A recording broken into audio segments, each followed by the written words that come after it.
গংগা যমুনা আৰু সৰস্বতীৰ সংগমস্থল বহুত আশা আছিল এই সংগমস্থল চোৱাৰ কাৰণে আৰু সেয়েহে ভগৱান তোমাক বহুত বহুত বহুত বহুত ধন্যবাদ যে মোক এই সুবিধাকণ দি তুমি আনিলা। গংগা যমুনা সৰস্বতী একেলগেই দেখা পালোঁ। সংগমস্থল সঁচাকৈ বহু আশাৰ স্থল দেখা পালোঁ। দূৰ দূৰণিৰ পৰা কিমান ৰাইজ আহিছে, গংগাত স্নান কৰিছে।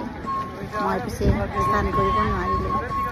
মই ইয়াৰ পানী মোৰ গাই ছটিয়াই লৈছোঁ, সেয়ে স্নান বুলি ভাবি লৈছোঁ। ভগৱানে দুখ নকৰিলে হয়। সকলোৰে মংগল কৰক।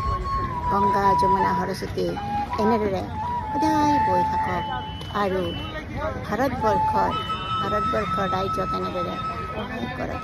গোটেই পৃথিৱীৰ ৰাইজক সহায় কৰক, কাৰণ নদীত পানী থাকিলেহে মানুহ জীয়াই থাকিব। এই নদীৰ পানী যাতে কেতিয়াও নুশুকায় আৰু মানুহবিলাকে এনেকুৱাকৈ কিমানে এই গংগা সৰস্বতী যমুনাৰ সংগমস্থলক লৈ কিমানে ব্যৱসায় কৰি আছে আপোনালোকেতো দেখিলে। গতিকে তেওঁলোকৰ ব্যৱসায়বোৰো চলি থাকক আৰু ৰাইজৰ মংগলৰ কাৰণে গংগা যমুনা সৰস্বতী এনেদৰে বৈ থাকক। ধন্যবাদ। গাত ছটিওৱা এই পানীয়ে যেন বেমাৰ আজাৰ দূৰ কৰে।